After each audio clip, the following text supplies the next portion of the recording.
ആകാശവാണി. നമസ്കാരം. പ്രാദേശിക വാർത്തകൾ വായിക്കുന്നത് കിരൺ ശങ്കർ.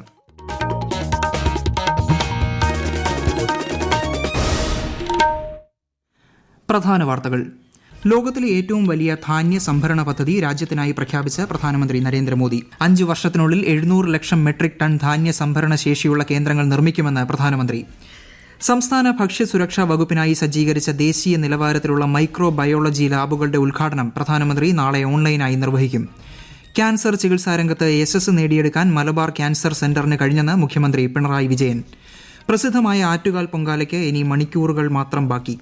തിരുവനന്തപുരം നഗരത്തിൽ ഒരുക്കങ്ങൾ പൂർത്തിയായി. ഇന്ത്യ-ഇംഗ്ലണ്ട് 4ാം ക്രിക്കറ്റ് ടെസ്റ്റിന്റെ 1ാം ഇന്നിംഗ്സിൽ ഇന്ത്യ 7 വിക്കറ്റ് നഷ്ടത്തിൽ 219 റൺസ് എന്ന നിലയിൽ. വാർത്തകൾ വിശദമായി. 5 വർഷത്തിനുള്ളിൽ 700 ലക്ഷം മെട്രിക് ടൺ സംഭരണ ശേഷിയുള്ള ധാന്യ സംഭരണ കേന്ദ്രങ്ങൾ ഇന്ത്യയിലുടനീളം നിർമ്മിക്കുമെന്ന് പ്രധാനമന്ത്രി നരേന്ദ്രമോദി. ലോകത്തിലെ ഏറ്റവും വലിയ ധാന്യ സംഭരണ പദ്ധതിയാണ് പ്രധാനമന്ത്രി രാജ്യത്തിനായി പ്രഖ്യാപിച്ചത്. സഹകരണ മേഖലയിലെ സുപ്രധാന സംരംഭങ്ങളുടെ ഉദ്ഘാടനവും തറക്കല്ലിടലും ന്യൂഡൽഹിയിൽ നിർവഹിക്കുകയായിരുന്നു അദ്ദേഹം. രാജ്യത്തിന്റെ വളർച്ചയിൽ സഹകരണ മേഖലയുടെ പ്രാധാന്യം പ്രധാനമന്ത്രി എടുത്തു പറഞ്ഞു. 2 ലക്ഷത്തിലധികം സഹകരണ സംഘങ്ങൾ സൃഷ്ടിക്കാനാണ് സർക്കാർ ലക്ഷ്യമിടുന്നതെന്നും ശ്രീ മോദി പറഞ്ഞു.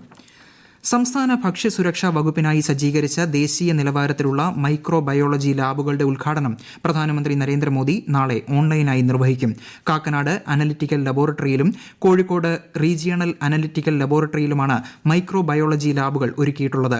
Food safety standards authority of India ആരംഭിച്ച സെൻട്രൽ സെക്ടർ സ്കീം പ്രകാരം പൂർത്തിയാക്കിയ രാജ്യത്തെ ഭക്ഷ്യ പരിശോധനാ ലാബുകളുടെ നവീകരണത്തിന്റെ ഭാഗമായാണ് സംസ്ഥാനത്ത് ലാബുകൾ സജ്ജമാക്കിയത്. കേന്ദ്ര ആരോഗ്യ കുടുംബക്ഷേമ മന്ത്രി മൻസുഖ് മാണ്ഡവ്യയും ആരോഗ്യമന്ത്രി വീണ ജോർജും ഓൺലൈനായി ചടങ്ങിൽ പങ്കെടുക്കും. ക്യാൻസർ ചികിത്സാരംഗത്ത് യശസ്സ് നേടിയെടുക്കാൻ 1/4 നൂറ്റാണ്ട് പിന്നിടുന്ന തലശ്ശേരിയിലെ മലബാർ ക്യാൻസർ സെന്ററിന് കഴിഞ്ഞെന്ന് മുഖ്യമന്ത്രി പിണറായി വിജയൻ. കിഫ്ബി 2ാം ഘട്ട പദ്ധതിയിലെ കെട്ടിടത്തിന്റെ ശിലാസ്ഥാപനവും പൂർത്തീകരിച്ച മറ്റു പദ്ധതികളുടെ ഉദ്ഘാടനവും നിർവഹിക്കുകയായിരുന്നു മുഖ്യമന്ത്രി. ചികിത്സയിലും ഗവേഷണത്തിലും കേരളത്തിൽ മികച്ച നേതൃപരമായ പങ്ക് വഹിക്കുന്ന സ്ഥാപനമായി MCC വളർന്നു. ആരോഗ്യ പ്രവർത്തകരുടെ അർപ്പണബോധത്തിലൂടെയുള്ള പ്രവർത്തനമാണ് ഈ നേട്ടത്തിന് പിന്നിലെന്ന് മുഖ്യമന്ത്രി പറഞ്ഞു. മന്ത്രി വീണ ജോർജ് ചടങ്ങിൽ അധ്യക്ഷയായി. ഭിന്നശേഷി സൗഹൃദ കേരളം നവകേരള കാഴ്ചപ്പാട് എന്ന വിഷയത്തിൽ ഭിന്നശേഷി മേഖലയിലെ പ്രമുഖ വ്യക്തികളുമായി മുഖ്യമന്ത്രി പിണറായി വിജയൻ നടത്തുന്ന മുഖാമുഖം പരിപാടി തിങ്കളാഴ്ച തിരുവനന്തപുരത്ത് നടക്കും. മുഖ്യമന്ത്രിക്ക് പുറമെ മന്ത്രിമാരായ R Bindu, V Sivankutty, GR Anil എന്നിവരും ജില്ലയിലെ MLA-മാരും മുഖാമുഖം സദസ്സിൽ പങ്കെടുക്കും. പരിപാടിയിൽ 50 പേർക്ക് മുഖ്യമന്ത്രിയോട് നേരിട്ട് ചോദ്യങ്ങൾ ചോദിക്കാനുള്ള അവസരമുണ്ടാകും. മറ്റുള്ളവർക്ക് തത്സമയ ചോദ്യങ്ങൾ എഴുതി നൽകാവുന്നതാണ്. പ്രസിദ്ധമായ ആറ്റുകാൽ പൊങ്കാലയ്ക്ക് ഇനി മണിക്കൂറുകൾ മാത്രം. നാളെ രാവിലെ 10:30 അടുപ്പ് വെട്ട് ചടങ്ങ് നടക്കുന്നതോടെ പൊങ്കാലയ്ക്ക് തുടക്കമാകും. ഉച്ചയ്ക്ക് 2:30 പൊങ്കാല നിവേദ്യം. സമീപ ജില്ലകളിൽ നിന്നും സംസ്ഥാനത്തിന് പുറത്തുനിന്നുമുള്ള ഭക്തർ പൊങ്കാല അർപ്പിക്കാനായി തിരുവനന്തപുരത്തേക്ക് എത്തിത്തുടങ്ങി. പൊങ്കാല അടുപ്പുകൾക്കുള്ള ക്രമീകരണങ്ങളുമായി നഗരത്തിലെ നിരത്തുകൾ സജീവമാണ്. കഴിഞ്ഞ വർഷങ്ങളിൽ ഉണ്ടായതിലും കൂടുതൽ ഭക്തജനങ്ങൾ പൊങ്കാലയ്ക്ക് എത്തുമെന്നാണ് പ്രതീക്ഷിക്കുന്നത്. ആവശ്യമായ സുരക്ഷയൊരുക്കാൻ ക്ഷേത്രത്തിലും നഗരത്തിലുമായി 2000-ലധികം പോലീസ് ഉദ്യോഗസ്ഥരെയാണ് വിന്യസിക്കുന്നത്. പൊങ്കാലയോടനുബന്ധിച്ച് നഗരത്തിൽ ഇന്ന് ഉച്ചയ്ക്ക് 2 മുതൽ നാളെ രാത്രി 8 വരെ ഗതാഗത നിയന്ത്രണം ഏർപ്പെടുത്തിയിട്ടുണ്ട്. KSRTC പ്രത്യേക സർവീസ് നടത്തും. പൊങ്കാലയ്ക്ക് ശേഷമുള്ള ശുചീകരണ പ്രവർത്തനങ്ങൾക്കായി 3000-ഓളം ശുചീകരണ തൊഴിലാളികളെയും 500-ഓളം വോളണ്ടിയർമാരെയും സജ്ജമാക്കിയിട്ടുണ്ട്. പൂർണ്ണമായും ഗ്രീൻ പ്രോട്ടോകോൾ പാലിച്ചുകൊണ്ടാണ് ഇത്തവണയും പൊങ്കാല നടത്തുന്നത്. ആകാശവാണി തിരുവനന്തപുരം പ്രാദേശിക വാർത്താ വിഭാഗം അവതരിപ്പിക്കുന്ന പ്രത്യേക പരിപാടിയായ നല്ല വാർത്ത എല്ലാ ശനിയാഴ്ചയും വൈകുന്നേരം 6:40 പ്രക്ഷേപണം ചെയ്യുന്നു. ഇന്ന് പ്രാദേശിക വാർത്തകൾക്ക് ശേഷം നല്ല വാർത്ത കേൾക്കാവുന്നതാണ്. ഈ വാർത്തകൾ ആകാശവാണിയിൽ നിന്ന്. സംസ്ഥാനത്ത് അന്തരീക്ഷ താപനില ഉയരുന്ന സാഹചര്യത്തിൽ മാലിന്യ സംഭരണ കേന്ദ്രങ്ങളിലും ഡംപ് സൈറ്റുകളിലും അഗ്നിബാധയുണ്ടാകുന്നത് തടയുന്നതിനായി സുരക്ഷാ മുൻകരുതലുകൾ സ്വീകരിക്കുന്നത് സംബന്ധിച്ച് തദ്ദേശ സ്വയംഭരണ വകുപ്പ് നിർദ്ദേശം പുറപ്പെടുവിച്ചു.